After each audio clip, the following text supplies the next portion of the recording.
Hi everybody, it's Nettie Kaye back at the studio at McCall, Idaho. I am actually working on another commission from my Etsy site at nettiekstudio.etsy.com. Somebody ordered a painting of their new puppy. I think it's a Rhodesian Ridgeback, I'm not really sure. And it's just a small one on an 8 by 10 stretched canvas. So I've done a little drawing onto the canvas in pencil. And I have also sprayed it with hairspray. And some of you have been asking, why the hairspray? Well, if I don't put the hairspray on the pencil drawing, and I put oil paint and I rub stuff all over it, the drawing will disappear. So if you want the drawing to stay put, even though you mess around with it, you want to put hairspray on it and allow it to dry. Okay, that's what I'm saying. All right. I've got some really high quality paper towels here that don't give off a lot of lint, or you can use an old sock or somebody's old underwear, it doesn't matter, as long as it doesn't have any lint, all right, no flannel or anything like that. And I have a can of odorless thinner that I've just poured in here. It doesn't have any paint in it yet, it's all clean. And first thing I'm going to do is grab a great big brush. Here's a wide, hopefully it won't put hairs in it. This is just a bristle brush. It doesn't matter what you're using. And I'm going to do, this is going to be a little more of a monochrome. Sometimes I do a coat of an opposite color like blue or purple or something like that. But today I thought it would be fun to put on some transparent orange, all right? And I'm going to not put a lot of, I know it's really, really bright, but it's fun, and I'm going to just kind of spread that all over the canvas like this with a lot of thinner, okay? And then I'm going to take my paper towel, I should be wearing gloves, I'm sure, and I'm going to take this canvas like this, and I'm going to wipe it in so that it just, and I'm wiping all the edges. Now see, this is one of those thicker canvases, it's kind of fun. I'm going to wipe the edges, and a lot of you have seen me do this before in different colors. Color really isn't that important, except for I've discovered that if you do it in this transparent orange, hey, it matches your hair. Okay, no. Actually, the transparent orange is just a really nice classic effect when you go to paint it, and you can leave it for the background. And then we go like this. I'm going to take a little bit of the paper towel, and I'm going to kind of come in where I see some of the real high highlights. Now you can use things like Q-tips and little cotton swabs or whatever, you can do that. And then you just kind of take out some highlights on there. You don't have to do this part, you can just get right to painting if you want. But I like doing it. I think it's just, it just helps bring out some of the lights that you're going to look for in your painting. Whew, got a cramp in my hand here. All right, let's see. This is a challenge sometimes. If any of you guys have got rheumatoid arthritis, you'll know what I'm talking about. I have sometimes, some days are a little bit of a struggle. Okay, more than a little bit of a struggle, all right? But we do our best, don't we? Yes. We don't let it slow us down too much. We just keep going. So I'm just taking out the lights as much as I can see. The colors that I have laid out on my palette are, I've got a tiny bit of black for the inside of the eye. I have some, what is this? Oh, Venetian red, just in case. The transparent orange, some permanent orange, some raw sienna, and a little bit of yellow ochre, along with some white. So black, white, and then a lot of these little browny brown colors in the inside. All right. And I've also got some medium, which is Neo Megilp, and you can use Liquin, you can use all kinds of different mediums, whatever your favorite medium is. I just like something that's a little more of a little jelly, kind of a little thicker medium that creates a bit of a gloss, but you use what you want. Now I'm going to dip into my medium, and I'm going to come in with, I think, let's do a little bit of Venetian red this time. Yeah. It just kind of gives it a little bit of a glow. Actually, yeah, there we go. And I'm going to reinforce my drawing a little bit with that Venetian red. Now I'm just going to go around my drawing just real loosely. I don't want to make it a paper doll or paper dog cutout. When you paint really tight and you've got every little line put in, sometimes what happens is it looks like it's cut out of paper rather than a three-dimensional object. Now, why is that? Well, the sharper the line around something, the flatter it will look. All right, let me say that one more time. Got to think about it too. The sharper the edge, the flatter the object becomes. So if you have a round object, you want to make sure it's kind of a little bit of a loose or softer edge on the outside. Now I can use a Q-tip, a little rag, or whatever I want to do to make that work, but that's just part of it. Okay, now let's grab a little bit of black just for fun, and I'm going to put in just the little tiny pupils, and I'm realizing the light seems to be reflecting up into the pupil, so I'm going to do something weird and put the highlight on the bottom of the pupil. That's a little different. And then he's got a little bit of a darker area around the eye. I don't want to get it too dark, so I'm just kind of using the thinner that's already on there and making sure that I don't get it too dark. And then I'll take a little bit of black, and again, more black, and kind of scoop out the nostrils here. I'll come down and I will, here, just show you how it looks. I'm going to go in here and I'm going to make a split down the middle. Now that split doesn't go all the way to the top. It's about halfway on this dog. And then I'm going to make a kind of a loose little arrow at the bottom. Can you all see that? Yeah, little arrow at the bottom. And then if I jump way up, say this is halfway, and then I go another half up to the top, I will put the top of the dog's nose in just a line, a rounded line at the top. Okay. Okay, because this is for my little gal friend in Ireland who just texted me, or not texted me, but sent me a message saying, I'm having troubles with the noses. This is it. Okay, now this rounded thing right up here, we're going to connect that with a very loose number 6.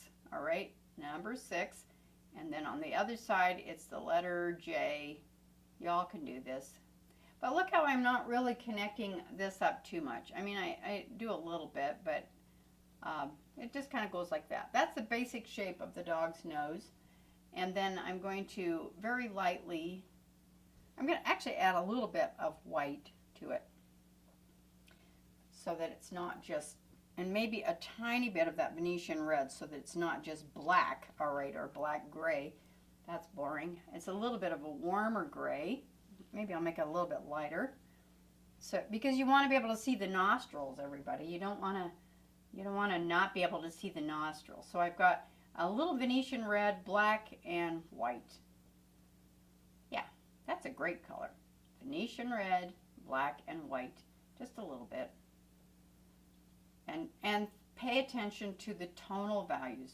What does that mean?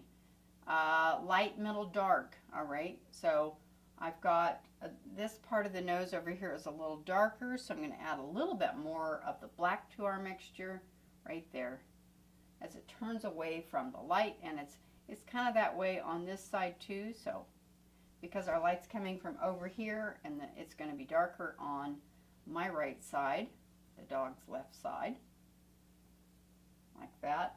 And then I will put just a little bit more on the bottom here and re-emphasize that split. The top part of the nose is much lighter, so I'll add a little more light to it. Missed it. All right, try again. A little more light to it up here, and on the last layer I might actually even add a little bit of blue. I know that's crazy, but that's the color of the light. It's a very cool light. Let me put just some light white on top. Sometimes I do the mixing right on the canvas rather than on the palette. just let this dry. And I'll usually do at least 2 layers on each painting. So I'll let this dry for a couple of days, and then I'll come back in and do even more detail on it. Okay. Now his muzzle is got some of that too, and so I'm going to take that and continue down like this into the muzzle, and then it's a little bit, I think it needs a little warmer color, so I'm going to add a little more of the Venetian red to our black and white mixture. Let me try it one more time. That's a little too red. You're just constantly pushing back and forth, all right? Back and forth, back and forth. Is it too red? Is it too dark? Is it too light? Is it too, yeah, all the time. Asking yourself questions. Here's the little lip underneath. It's got a little bit of gray underneath, so we're going to make that mouth a little bit, and we lost the mouth. All right, put the mouth back in. There. Okay, well, I've got the same kind of interesting warm gray. I'm going to come back up and work it around the eyes a little bit more. So I don't work just one area at a time usually. I'm trying to do all the areas, sort of work the whole thing over simultaneously. But for the sake of demonstration, I wanted to show you how to do a few things like the nose and that sort of thing all at once. I'm going to use a little bit of raw umber now into our Venetian red. Now Venetian red is extremely strong, really strong, so be careful. It only takes a small amount of Venetian red to absolutely overcome your entire painting. So now I'm going to go in and begin really working some of these darker areas.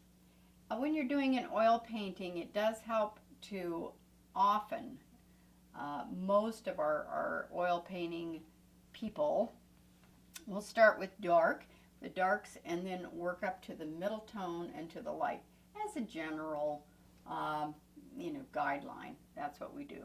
I've got this little spot here. All right, now we'll go into the ear a little bit and begin having this little guy pop out a little. So I'm looking for a little darker area here.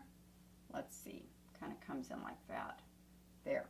Okay, that's a dark warm brown right there. And then we have a little warm brown right here. I've got the wrong brush, I can feel it. It's too fussy. And right under the leg. Up into the leg. His legs are slightly distorted because of the angle of the camera, and sometimes I decide that I'm going to correct that, and sometimes I just think it's funny and I just leave it that way. Here's our dark area up here. Into the ear. Good. Now I know that in order for this ear to pop out and to be seen, I'm going to have to darken what's behind it. We're looking for contrast, and so that's how I do that. I just contrast it by putting a darker color behind. We're working thinly on this first layer, and then we'll work it up a little bit more. He's got some really cute, worried looking wrinkles, almost like a Shar-Pei. Or like a 58-year-old woman. Oh dear. Giving away secrets. Let's get some of that orange, and I'm going to mix a little bit of transparent orange with raw sienna now. So let's just try that. I've got transparent orange and white primarily on my brush. And you can see how that's a perfect color for most of your dogs. So I would definitely make sure that you get that color. If you are a portrait person trying to do dogs all the time, make sure that you get that transparent orange color. And I think there's only one company that makes it, so make sure you ask me in the comments below and I'll give you the secret as to where it comes from. There. It's a little bit more grayish right up here in the muzzle. Okay, contrasting color to our orangey color would be a bluish contrast as far as the highlights, since our light's a bit in a blue tone or a cool tone. But in this case, I'm going to try some purple or a light lavender because it just seems to work with the dogs. The dogs are a bit yellowish, so I say, okay, well, it complements purple or light blue. So let's try that in some of this area up in here and see what happens. What I've done is I've taken ultramarine blue and alizarin crimson. I'm mixing that together, and then I'm adding a whole boatload of white in order to make it very, very light. More white than anything else. White, alizarin crimson, and ultramarine blue. Okay. It's always fresh and new every time you sit down to try something. So, you know, you never know. I'm explaining to you as I go, and so I might bump into some interesting, well, let's try something else, you know, if it doesn't work. But this seems to work. It's very, very zingy. It just creates more interest when I add a little bit of the lavender to it. And so we're going to try that. And then I can mute it back down again with you know, other colors that are more natural. It doesn't really matter. But up on top of the nose here, for instance, in the bridge of the nose, and of course I'm mixing up the other paint that I've already got down there, but I'm going to go ahead, I'm going to put a little bit of that purple on so that you can see as it comes right up on the bridge of the nose. I could make that a little bit lighter or a little bluer, and we'll make it just, yeah, there. Okay, so you can see that just a little bit. I'll try to keep my arm out of the way. A little more purple around the muzzle right here as the light. So my light choice is going to be in the light purple or a light blue. Let's mix up a little bit of the blue, ultramarine blue and white, and I'm going to show you what that looks like just a little bit. Ultramarine blue, white, and say I go up here, I can use turquoise too. That's kind of an interesting combination. Let's see, where else do I see that? I might put it right there so that it just kind of glows a little bit. If you're doing a really loose rendering, this is really fun. You know, make your dog orange and blue. Anybody out there remember the Blue Dog series? Yeah, I think my mom actually has one of those. Those were really, really, really hot for a while. I don't know if they're still hot or not, but it was kind of a fad art, and that happens every once in a while where everybody has, you know, anybody who's anybody has a blue dog or whatever. But this, you know, you can learn something by looking at other people's work. I'm giving it light bluish purple ears, and I might, after that dries, I might put a little bit of a light yellow over the top of it, but I'm not sure yet. I'm just giving it a contrast. It has to be a light tone, not just any blue, but a light tone. Isn't that beautiful? I think it's fun. It's really, really fun. Okay, so there's another one, light blue on the side. Just hit it with that, and isn't that crazy? I mean, I think it really is kind of crazy, but that's okay. We're all crazy. For artists, you got to be a little bit crazy. That's all right. Under the ear, in order for me to be able to see that ear, which is dark on the bottom and light on the top, I'm going to put that contrasting blue color right underneath the ear right there. And then I'll put that in a little bit darker later. Okay, let's get a little bit more light on that eyebrow. There. Okay, now it's popping out a little bit. It'd be fun just to do a super loose one of this dog. That would be great. Or you just, I'm trying to figure out how to be loose. All right, so you guys are going to learn with me as we go. Maybe you don't want me to be loose. That's okay. And I think it might be just by limiting the number of strokes that you allow yourself. You know, count how many strokes it takes you to finish a painting. That would be really, really tedious, wouldn't it? But then cut it in half every time and just say, well, now I'm going to go down to, you know, half the amount of strokes that I normally do so I don't pick it to death. Let's go into the dark kind of purplish blue, maybe with a little Venetian red. Okay, because I want this to be darker. Ooh, that's beautiful. So it's a purple mixed with Venetian red in a darker tone right there. And where the little darks are, that's what I'm going to paint. Now, right up above his nose is that same kind of a tone. So I'm going to put this dark purplish color right up above the nose. I'm liking this. This is good. Make sure you don't have your canvas up here or way down here to where your view is distorted. Really important, everybody. Make sure you are directly in front of it, especially when you're first doing the drawing, because if you don't, it's guaranteed it's going to be wrong. All right, it's just going to be wrong. Okay, let's get this black little harness in, as black as it goes. Now, if you put just regular black in, well, that's okay, but you can tone your black with a color. Okay, like you might want to tone it, you might want to tint it with either an alizarin crimson or a blue, or you can put all kinds of different transparent colors. Don't tint it with white or an opaque color, but a transparent color. You can kind of give it a little bit of flavor and it works out good.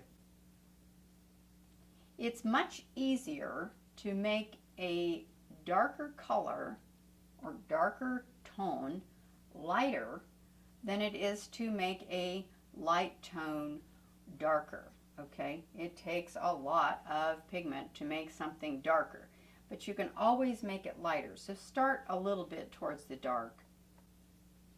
And I'm going to get some raw sienna, and I'm adding I'm adding medium to it.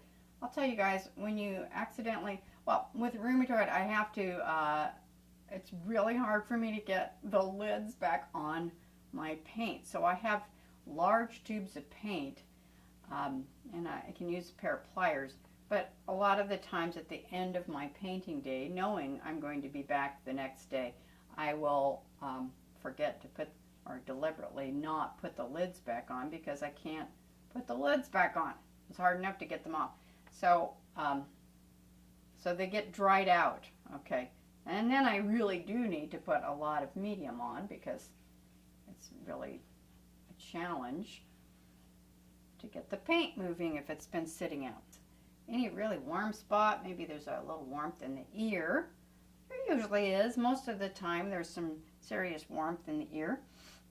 Venetian red and white will give a nice pink color. But you need a lot of white, so just put a tiny bit of Venetian red with your white, and then you make the inside of the ear pink. A lot of dogs have pink ears inside, and then over here as well. Pink ears. And I know it's bugging you a little bit, the fact that its little eyeballs are sticking out. Let's fix that. I'm going to go with a little bit of burnt umber and some orange. Now this time I'm going to use permanent orange or regular orange, not transparent. I need that opacity or the thickness there. And I'm going to put in a little bit of that brown color. There's different ways to get this color, everybody, but this is how I'm doing it today. I should be using a little pointy brush, just, okay. I think his eyes are really closer to a bit more of a raw umber. Okay, now I've got a detail brush. Yay! I'm going to go in now with a either dark brown, maybe a little black mixed with our brown, and we'll come up underneath the lid of the eye, like that. There, now that makes a lot of sense. And then same thing over here. And I want to try to make sure that those eyes are the same size. Yeah, that would be nice. And now I can begin to work my way out a little more with the detail. There's a little more, it's almost like a very dark circle all the way around. Yeah, it is. And go back in with the brown again up here on the top. The top of the eye, right here in the iris, or what we call the cornea, is darker than the bottom. Now if I just really exaggerated that, I'll take a little bit of yellow ochre and put that on the bottom a little bit. A little bit so you can tell what I'm talking about. And then I'm going to take a little bit of our purple or light blue. Not totally white this time. I don't want him standing out like he's like googly eye. And then I'm going to put between the cornea and the dark pupil, I'm going to put a little dark, a light spot right there. Like that. Not too sharp. Okay, once again, I'm going to work on this a little bit more while I'm directly in front of it. So, I'm sorry, but you can't see, all right? It's just too hard for me to finish all the details when I'm off to the side. So, I'm going to finish it up and then I will tell you what I've done when it gets finished. All right, be right back. All right, everybody, after another 2 hours of painting, I finally finished this work. I don't film the whole thing because I'm really afraid somebody's going to hurt themselves when they fall asleep and hit their head on the table or something, you know. So I show you the last part of the painting so you know where you're aiming for, and then you can learn how to paint by practice. Don't forget to practice. Now the background color I made with a phthalo turquoise mixed with a little bit of alizarin crimson to kind of tone down the brightness of the teal. So I like it. I think it's going to work, and the customer really likes it too. So yay, I think we won on this one. The next painting that we're going to be working on is a baby portrait. So I do hope you will join me, and if you'd like to be notified when we meet again, don't forget to subscribe if you haven't already. Join the rest of the fun, and we will see you again next time. Thanks. Bye-bye.